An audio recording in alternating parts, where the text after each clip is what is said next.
부활의 삶 가운데서 누리는 천국이라는 말씀으로 함께 은혜를 나누겠습니다. 예수님을 시험하기 위해 바리새인과 헤롯 당이 왔습니다. 그들은 예수님을 매국노로 혹은 혁명가로 만들어 제거하려고 했습니다. 그러나 그들의 계획은 결국 예수님의 놀라운 가르침에 의해 좌절되는 것을 우리가 22장에서 보게 되는 것이죠.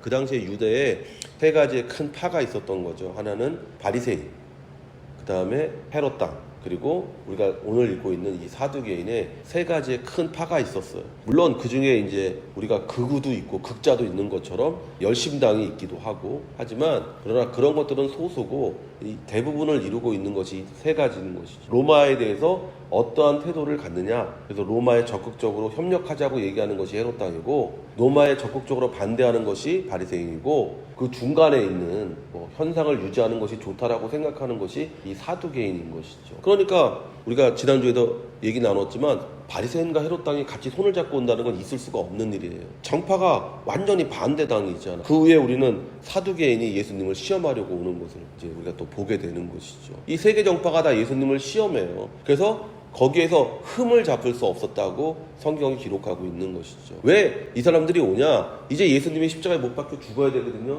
십자가에 못 박혀 죽기 전에 양을 죽이기 전에 양을 검사해요. 양에 흠이 있는지, 양에 점이 있는지, 양이 다리는 절지 않는지 하는 것처럼 이렇게 그 당시에 유력한 당들이 와서 예수님을 시험하는 거예요. 이 사람이 하나님 앞에 드려질 만한 사람인지를 시험하러 오는 거예요. 이 사람들은 그런 의도로 온 것이 아니지만 이 성경상에 마태가 얘기하고자 하는 것은 바로 그것이죠. 이 사람들이 와서 예수님이 과연 온전한 사람이냐, 예수님이 과연 온전한 하나님의 아들이냐를 이 세 사람이 와서 시험을 했다는 거예요. 근데 거기서 예수님이 하나도 약점이 없었고 하나도 흠이 없었기 때문에 하나님께 드리기에 정말 온전한 어린 양이었다라는 것을 입증하는 이야기를 지금 하고 있는 거잖아요. 그리고 그런 사람만이 우리가 천국을 누리고 천국을 향유하는 사람이 된다라고 마태가 우리에게 얘기하고 있는 것이죠. 그러니까 사두개인은 뭐냐? 유력한 제사장 가문들과 세속 귀족 대표들이 속한 종교적인 당파입니다. 이 이름은 솔로몬이 예루살렘 성전의 우두머리 제사장으로 삼은 사독에게서 비롯된 듯합니다. 사두개인은 모세오경의 율법에 문자적으로 포함된 것을 넘어서는 가르침은 모두 거부했어요. 그래야 이를테면 죽은 자들의 부활이나 천사의 존재를 믿지 않았습니다. 이들은 공회에서 지도적인 당파여서 정치적인 책임을 주로 맡았어요. 그러니까 이 사람들은 뭐냐? 현상을 유지하고 싶은 사람인 거예요. 내가 지금 잘 먹고 잘 입고 잘 사는 사람이잖아요. 아니 대제사장인데 못 살겠냐고요. 못 먹겠냐고요. 정치적인 힘도 있고 경제적인 능력도 있는 사람이죠. 이 사두개인들은. 그러니까 이 사람들은 현상을 유지하기를 원하는 거예요. 지금 현상이 유지돼야죠. 근데 현상을 유지해야 되는데 예수님을 보니까 예수님이 뭔가 자꾸 현명가적인 냄새가 나는 거예요.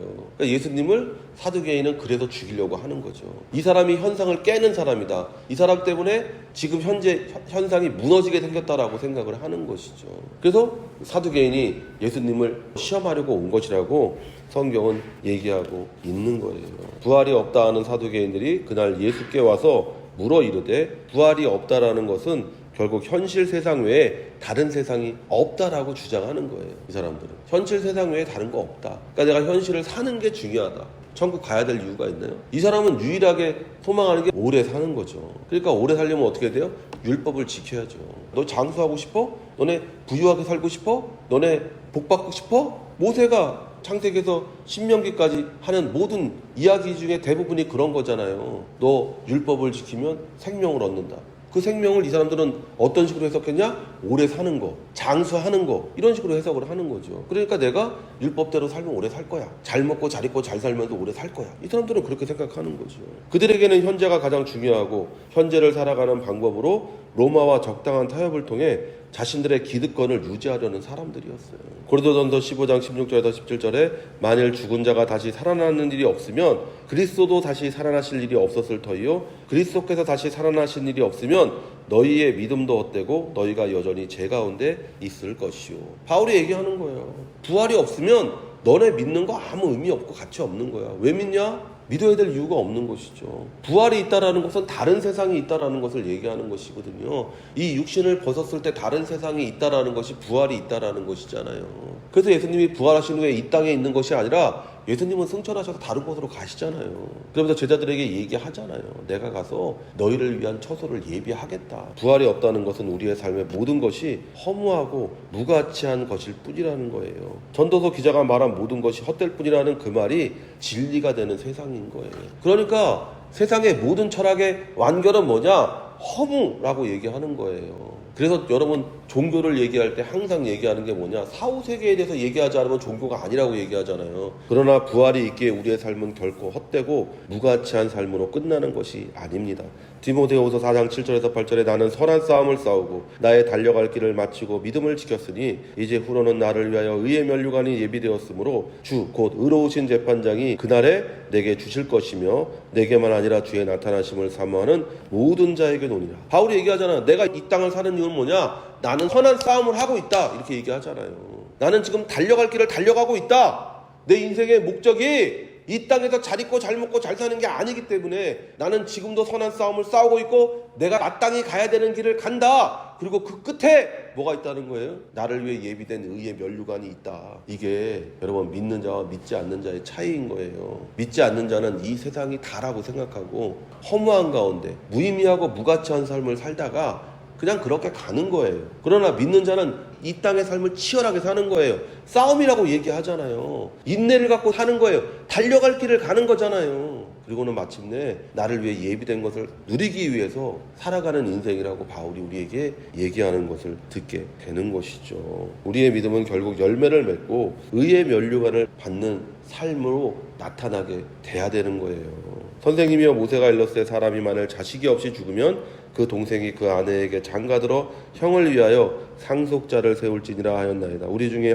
칠형제가 있었는데 마지가 장가들었다가 죽어 상속자가 없으므로 그 아내를 그 동생에게 물려주고 그 둘째와 셋째로 7째까지 그렇게 하다가 최후에 그 여자도 죽었나이다. 그런즉 그들이 다 그를 취하였으니 부활 때에 7 중에 누구의 아내가 되리이까. 믿음이 없는 사람들은 결코 일어나지 않거나 혹은 만년에 한 번 있을 일을 가지고 예수님을 시험해요. 우리를 믿는 자들을 시험해. 여러분 밖에 나가서 예수 믿고 구원받습니다 그러면 묻는 질문이 맨날 그거잖아요. 살인자도 구원받습니까? 사기꾼도 구원받습니까? 뭐 누구도 구원받습니까? 일어나지도 않았고 일어날 수도 없는 일, 어쩌다 정말 천재 이루잖아요. 그런 게 일어난 일을 가지고 질문을 던지는 거예요. 똑같잖아요. 7명의 아들이 있었는데 7명의 아들이 한 여자와 결혼한다는 게 말이 안 되는 얘기잖아요. 상식적으로 생각해보세요. 그게 되나? 첫째가 죽고 둘째가 죽고 셋째가 넷째 다섯 여섯 7째가 다 죽겠냐고 여러분. 그럼 말이 안 되는 얘기잖아요. 근데 말이 안 되는 얘기를 가지고 지금 예수님한테 질문을 던지고 있잖아요. 이 사두개인들이.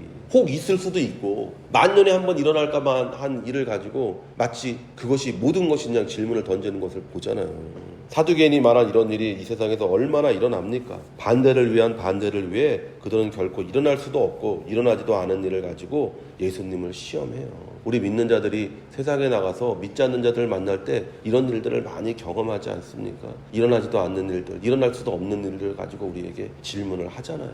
예수님께서 대답하여 이르시되 너희가 성경도 하나님의 능력도 알지 못하는 거로 오해하였도다. 부활 때에는 장가도 아니가고 시집도 아니가고 하늘에 있는 천사들과 같으니라. 예수님은 그들이 성경도 하나님의 능력도 모르기 때문에 어리석은 질문을 한다고 말씀하셨습니다. 세상 사람들은 자신들의 이성과 철학과 상식으로 하나님과 하나님의 말씀을 재단합니다. 우리가 하나님의 말씀인 성경을 제대로 알면 우리는 진정한 우리를 향하신 하나님의 뜻을 알아요. 예레미야 29장 11절에 야훼의 말씀이니라 너희를 향한 나의 생각을 내가 하나니 평안이요 재앙이 아니니라 너희에게 미래와 희망을 주는 것이니라. 하나님의 뜻은 이래요. 근데 우리가 어려운 일을 만나고 힘든 일을 만날 때 세상 사람들은 우리에게 묻잖아요. 믿는 사람이 왜 이렇게 힘드냐고. 예수 믿어도 별거 없네. 하나님 믿어도 별거 없네. 그렇게 교회 다녀도 별거 없네. 우리에게 이렇게 질문 던지잖아요. 그 사람들은 성경도 모르고 하나님의 능력도 모르기 때문에 하나님이 우리를 그런 가정 속에서 연단하고 훈련한다는 걸 그 사람들은 몰라요. 왜 모르냐? 믿는 사람 자체가 그걸 연단이고 훈련이라고 생각 안 하니까. 내가 원망하고 불평하니까. 이스라엘 민족이 광야에서 했던 일이 그런 일들이잖아요. 너 젖과 꿀이 흐르는 땅에 들어가야 돼. 그 젖과 꿀이 흐르는 땅에 들어가야 되는데 들어가기 전에 광야를 통과하잖아요. 광야를 통과하면서 내가 이집트에서 가지고 있었던 노예 근성을 다 버려야 되거든요. 남이 시키는 일을 하고 남이 주는 걸 먹고 이런 생각을 가지고 살던 거를 광야에서 스스로 찾고 스스로 주도적인 사람이 되어서 해야 되는데 그 사람들이 그렇게 안 하잖아요. 오직하면 하나님께서 만나를 내리시는데 진 밖에 걸어가서 거둘 수 있게 거리를 두고 내리잖아요. 하도 이것들이 앉은 자리에서 그냥 뭘 달라고만 하니까 그게 노예근성이잖아요. 그런 사람들에게서 뭐가 나옵니까? 원망과 불평이 나오잖아요. 그러니까 모세가 진짜 이 사람들 때문에 내가 하나님 앞에 진짜 얼굴을 들 수가 없다고 수없이 반역하고 수없이 원망하고 수없이 불평하고, 그러나 그 중에서도 이걸 훈련으로 받아들인 사람이 있고 이걸 연단으로 받아들인 사람이 있었잖아요. 여호수아와 갈렙 같은 사람은 그거를 훈련과 연단으로 받았잖아요. 그러니까 마침내 그 두 사람은 적과 꿀이 흐르는 땅에 들어가는 것을 보는 거잖아요. 내 생각과 정욕과 욕심을 가지고 보면 세상은 온통 허무하고 무의미한 것으로 가득 찬 세상이 됩니다.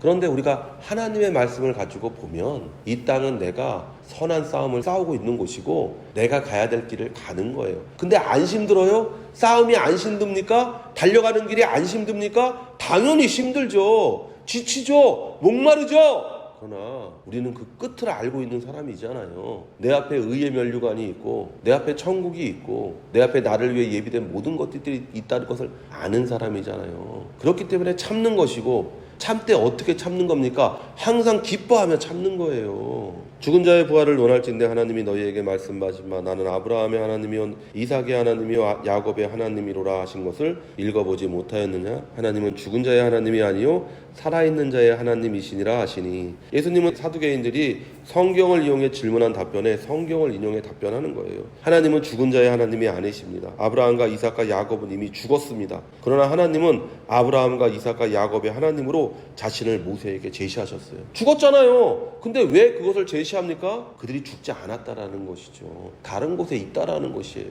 그래서 우리가 누가복음에 보면 부자와 나사로의 이야기를 통해서 볼 때 거지 나사로가 어디에 있습니까? 아브라함의 품에 있잖아요. 즉 부활이 있다라는 것입니다. 부활이 있기에 그들의 육체는 죽었지만 그들은 영원한 생명을 얻어 다시 살아날 날을 기다리고 있는 것입니다. 우리의 육체는 시간을 따라 닳아 사라집니다. 그러나 하나님이 우리에게 주신 영혼은 여전히 살아 새로운 육체를 입을 날을 기다립니다. 고린도후서 5장 1절에서 2절에 만일 땅에 있는 우리의 장막 집이 무너지면 하나님께서 지으신 집 곧 손으로 지은 것이 아니요 하늘에 있는 영원한 집이 우리에게 있는 줄 아느니라. 참으로 우리가 여기 있어 탄식하며 하늘로부터 오는 우리 처소로 덧입기를 간절히 사모하노라. 육체는 닳아서 죽을 수 있지만 그러나 우리가 우리의 손으로 만들어진 것이 아니라 하늘로부터 임하는 그 새 몸을 입을 것이다라고 바울이 얘기하는 것을 보는 것이잖아요. 우리가 그날을 기대하며 살고 있다고 바울이 얘기하잖아요.